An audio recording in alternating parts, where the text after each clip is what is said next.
Hello दोस्तों, आपका स्वागत है फ्यूचर फाउंडेशन सेंटर में।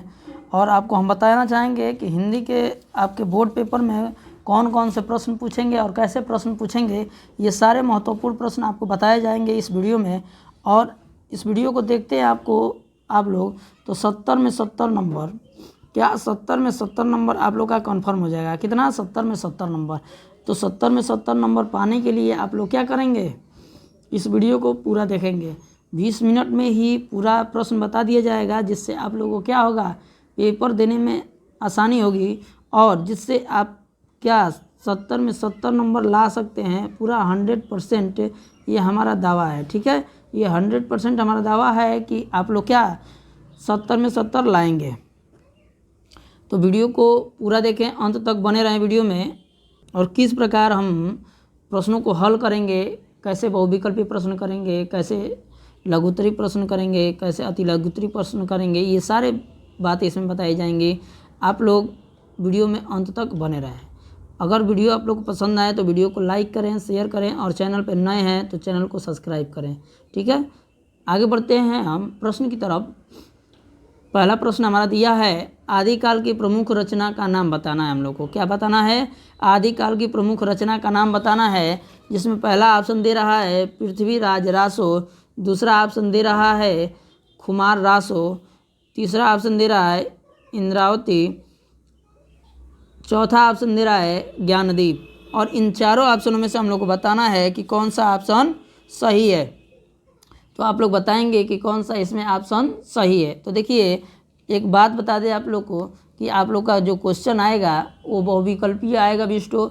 आप इस क्वेश्चन का जैसे मान लीजिए 1 2 3 ये क्वेश्चन नंबर जैसे हो गया हमारा, और उसके बाद क्या दिया रहेगा ABCD ऐसे करके ऑप्शन नंबर दिए रहेंगे और इसके नीचे गोले 4 दिए रहेंगे। ठीक है, और हम लोग को क्या करना रहेगा, इन गोलों में आंसर को भरना रहेगा। ठीक है, तो आप लोग गलती ना करें, पेपर पर टिक नहीं करेंगे आप लोग।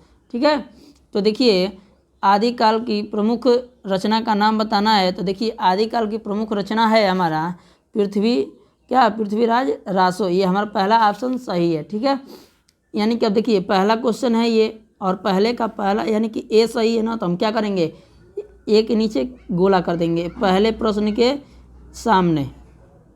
ठीक है, ऐसे गोला कर लेंगे और गोले को अच्छी तरह से भरेंगे। ना कि मान लीजिए गोला है तो इसमें बिंदु कर सकते हैं ना, और ना ही इसमें ट्रिक कर सकते हैं। ठीक है, केवल गोले को ऐसे भरना है।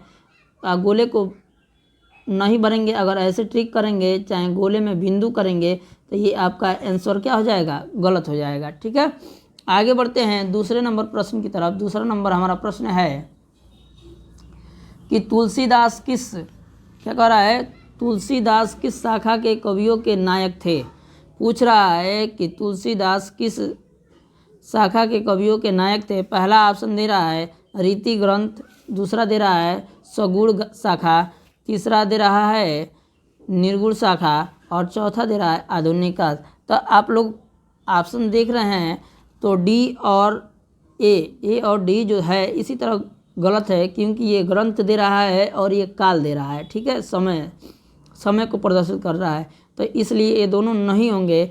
इन्हीं दोनों में से कोई एक आंसर होगा हमारा। ठीक है, तो ये दे रहा है कि निर्गुण शाखा और ये दे रहा है सगुण शाखा। तो देखिए तुलसीदास जी सगुण शाखा के कवि थे। शाखा के कवि थे?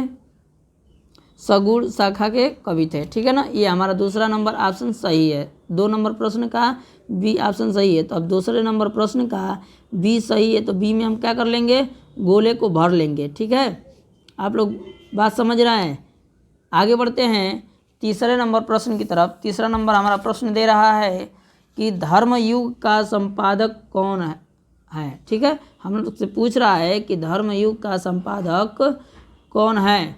पहला दे रहा है ऑप्शन हम लोग का श्री राम शर्मा, दूसरा दे रहा है प्रेमचंद्र, तीसरा ऑप्शन दे रहा है धर्मवीर भारती और चौथा ऑप्शन दे रहा है महादेवी वर्मा। अब इन चारों ऑप्शनों में से आप लोग बताना है कि कौन सा ऑप्शन सही है। ठीक है, तो देखिए धर्मयुग का संपादक कौन है। तो देखिए धर्मयुग के संपादक धर्मवीर भारती जी हैं। कौन है? धर्मवीर भारती जी। हमारा सी नंबर ऑप्शन क्या होगा, सही होगा। ठीक है, आगे बढ़ते हैं 4 नंबर प्रश्न की तरफ। 4 नंबर हमारा प्रश्न है कि कह रहा है कि राय कृष्णदास कौन थे। हमसे पूछ रहा है कि राय कृष्णदास कौन थे। पहला ऑप्शन दे रहा है निबंधकार, दूसरा ऑप्शन दे रहा है आलोचक, तीसरा ऑप्शन दे रहा है गीतकार और चौथा ऑप्शन दे रहा है कवि। इनमें से बताना है कि कौन सा ऑप्शन सही है। राय कृष्णदास थे वो कौन थे। तो देखिए राय कृष्णदास ये गद्य गीतकार थे। क्या थे? गद्य गीतकार थे। ये हमारा सी नंबर ऑप्शन क्या होगा? सही होगा। ठीक है, 4 नंबर का सी सही है। आगे बढ़ते हैं 5वें नंबर प्रश्न की तरफ। 5वां नंबर हमारा प्रश्न दे रहा है करुणालय के लेखक हैं। बताना है हम लोग को कि करुणालय के लेखक कौन हैं। जिसमें पहला ऑप्शन दे रहा है प्रेमचंद्र, दूसरा ऑप्शन दे रहा है जयशंकर प्रसाद, तीसरा ऑप्शन दे रहा है लक्ष्मी नारायण मिश्र और चौथा ऑप्शन दे रहा है विष्णु प्रभाकर। इनमें से हम लोग को बताना है कि कौन सा ऑप्शन सही है। ठीक है, तो देखिए करुणालय के लेखक हम लोग को बताना है। तो देखिए करुणालय के लेखक हो जाएंगे जयशंकर प्रसाद। कौन हो जाएंगे? जयशंकर प्रसाद। ये हमारा बी नंबर ऑप्शन क्या है? सही है। इस पर हम लोग टिक कर लेंगे और क्या करेंगे? ओएमआर शीट पे गोले को भर लेंगे। ठीक है ना। आप लोग को वीडियो पसंद आए तो वीडियो को लाइक करें, शेयर करें और चैनल पे नए हैं तो चैनल को सब्सक्राइब करें, जिससे हम लोग का क्या हो और ज़्यादा उत्साह बढ़े, जिससे हम लोग क्या करें और बेहतर से बेहतर आप लोग को शिक्षा दे सकें। ठीक है, आगे बढ़ते हैं 6 नंबर प्रश्न की तरफ। 6 नंबर हमारा प्रश्न है कि बर्फ की गुड़िया के रचनाकार हैं। बर्फ की गुड़िया के रचनाकार का नाम बताना है। पहला ऑप्शन दे रहा है पद्मलाल पुन्नालाल बख्शी, दूसरा ऑप्शन दे रहा है जयप्रकाश भारती, तीसरा ऑप्शन दे रहा है रामधारी सिंह दिनकर, चौथा ऑप्शन दे रहा है आचार्य रामचंद्र शुक्ल। इनमें से बताना है कि कौन सा ऑप्शन सही है जो बर्फ की गुड़िया के रचनाकार हैं। तो देखिए बर्फ की गुड़िया के रचनाकार जयप्रकाश भारती जी हैं। कौन है? जयप्रकाश भारती जी। हमारा बी नंबर ऑप्शन क्या होगा? सही होगा। ठीक है, आगे बढ़ते हैं 7 नंबर प्रश्न की तरफ। 7 नंबर हमारा प्रश्न है कि आनंद कदामनी के संपादक थे। हम लोग को क्या बताना है? आनंद कदामनी के संपादक कौन है। पहला ऑप्शन दे रहा है बालकृष्ण भट्ट, दूसरा ऑप्शन दे रहा है प्रताप नारायण मिश्र, तीसरा ऑप्शन दे रहा है बद्री नारायण चौधरी, चौथा ऑप्शन दे रहा है राधा चरण गोस्वामी। इन चारों में से बताना है कि कौन सा ऑप्शन सही है। ठीक है, तो देखिए आनंद कदामनी के संपादक हम लोग को बताना है। तो देखिए आनंद कदामनी के संपादक हमारे हो जाएंगे बद्री नारायण चौधरी। कौन हो जाएगा? बद्री नारायण चौधरी। हमारा सी नंबर ऑप्शन क्या है? सही है। ठीक है, आगे बढ़ते हैं 8 नंबर प्रश्न की तरफ। 8 नंबर हमारा प्रश्न दे रहा है आप लोग के सामने। 8 नंबर प्रश्न है कि मित्रता निबंध के लेखक कौन हैं। पूछ रहा है मित्रता निबंध के लेखक कौन हैं। पहला ऑप्शन दे रहा है आचार्य रामचंद्र शुक्ल, दूसरा ऑप्शन दे रहा है श्याम सुंदर दास, तीसरा ऑप्शन दे रहा है सी बालकृष्ण भट्ट और चौथा ऑप्शन दे रहा है डी प्रेमचंद्र। इनमें से हमको बताना है कि कौन सा ऑप्शन सही है। ठीक है, मित्रता निबंध के लेखक कौन हैं। तो देखिए मित्रता निबंध के लेखक आचार्य रामचंद्र शुक्ल हैं। कौन है? आचार्य रामचंद्र शुक्ल। ये आप लोग का पहला ही पाठ है। ठीक है, क्या? मित्रता। ये मित्रता आपका पहला पाठ ही है। क्या? आचार्य रामचंद्र शुक्ल ने इसे लिखा है। ठीक है, आचार्य रामचंद्र शुक्ल ने क्या किया है? रचना की है इसकी। ठीक है, आगे बढ़ते हैं 9 नंबर प्रश्न की तरफ। 9 नंबर हमारा प्रश्न है पद्मावत के रचनाकार। क्या पूछ रहा है? पद्मावत रचना किसकी है? क्या पूछ रहा है? पद्मावत किसकी रचना है। तो पहला ऑप्शन दे रहा है विद्यावती। ठीक है, विद्यावती। दूसरा ऑप्शन दे रहा है मलिक मोहम्मद जायसी, तीसरा ऑप्शन दे रहा है अमीर खुसरो और चौथा ऑप्शन दे रहा है कबीरदास। ठीक है, इनमें से बताना है हम लोग को कि कौन सा ऑप्शन सही है। ठीक है, पद्मावत रचना किसकी है। ठीक है, तो देखिए पद्मावत रचना जो है वो मलिक मोहम्मद जायसी की है। किसकी है? मलिक मोहम्मद जायसी की। हमारा बी नंबर ऑप्शन क्या है? सही है। आगे बढ़ते हैं 10 नंबर प्रश्न की तरफ। 10 नंबर हमारा प्रश्न है भारतेंदु युग का अन्य नाम है। हम लोग को बताना है कि भारतेंदु युग का अन्य नाम। ठीक है, जिसमें पहला दे रहा है ऑप्शन आरंभकाल, दूसरा ऑप्शन दे रहा है पुनर्जागरण काल, ठीक है। सी नंबर ऑप्शन दे रहा है सुधार काल, और इसमें डी नंबर ऑप्शन दे रहा है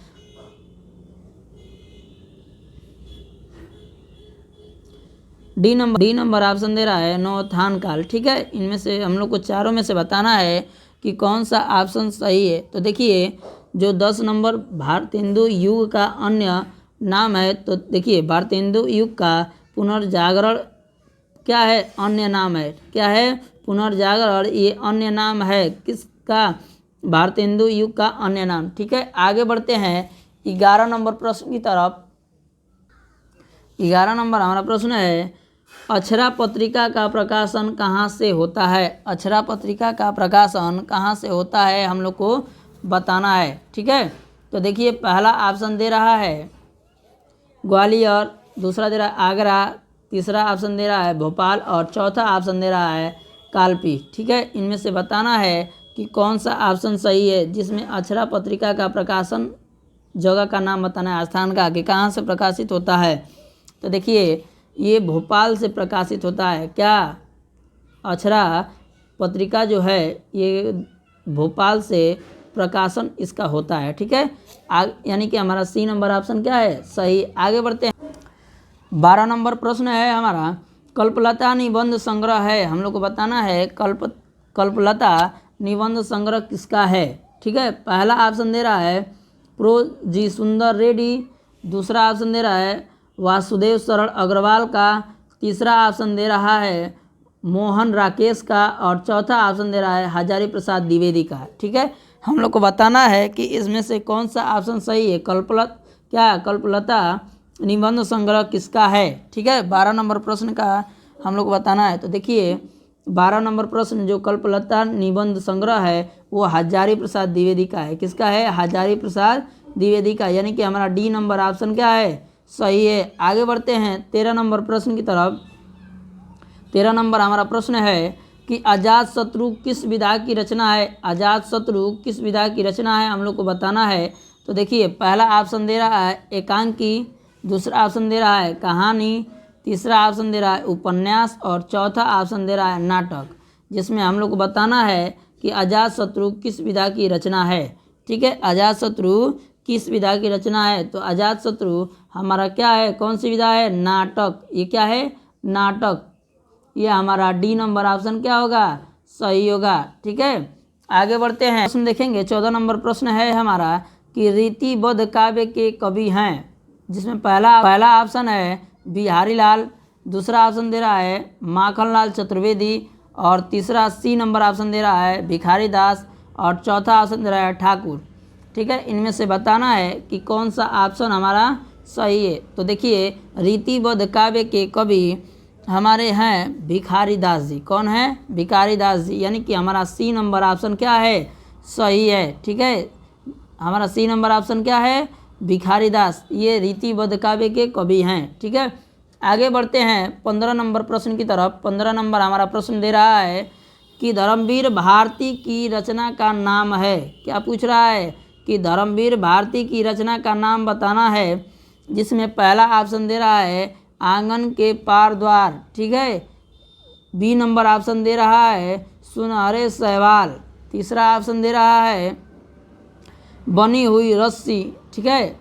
चौथा ऑप्शन डी नंबर दे रहा है कनुप्रिया, ठीक है। तो धर्मवीर भारती की रचना का नाम है, ठीक है, धर्मवीर भारती की रचना का नाम है कनुप्रिया, यानी कि हमारा डी नंबर ऑप्शन क्या है? सही है। क्या है? डी नंबर ऑप्शन सही है। आगे बढ़ते हैं 16 नंबर प्रश्न की तरफ। 16 नंबर हमारा प्रश्न है कि तारसपुस्तक के संपादक हैं। क्या बताना है? तारसपुस्तक के संपादक हैं। पहला ऑप्शन दे रहा है ए कि सचिदानंद हीरानंद वात्सल्य अज्ञेय, ठीक है। दूसरा ऑप्शन दे रहा है क्या? नरेंद्र शर्मा। दूसरा ऑप्शन क्या है? नरेंद्र शर्मा।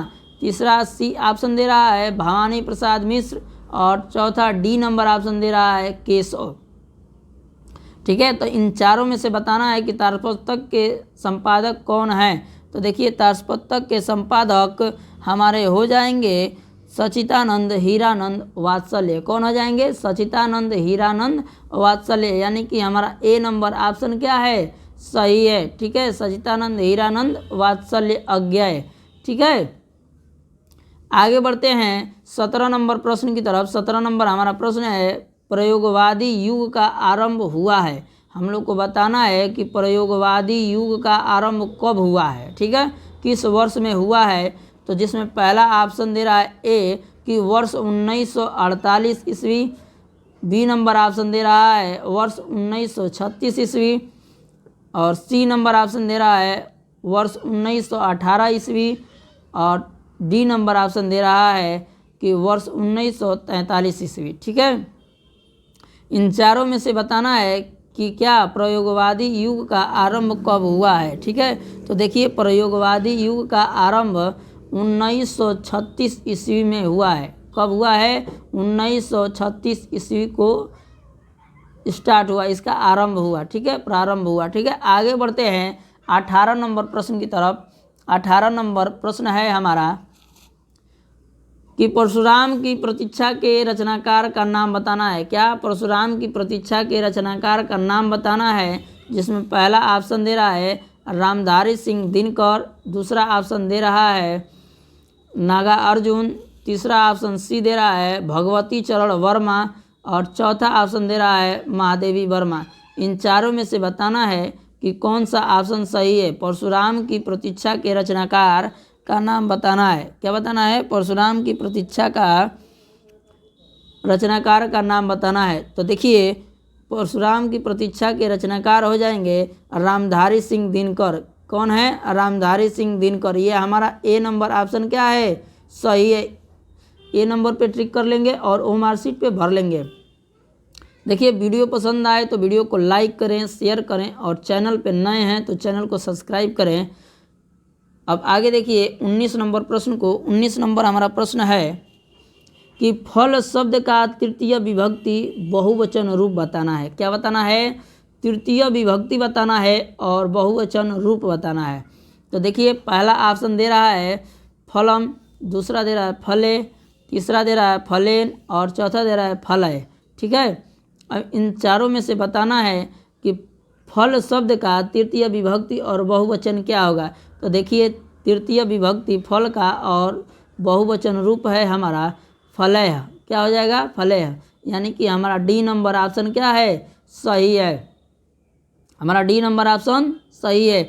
आगे बढ़ते हैं 20 नंबर प्रश्न की तरफ। 20 नंबर हमारा प्रश्न दे रहा है पठती किस लकार का रूप है। पठती किस लकार का रूप है, जिसमें पहला ऑप्शन दे रहा है लोट लकार, बी नंबर ऑप्शन दे रहा है लट लकार, सी नंबर ऑप्शन दे रहा है लट लकार।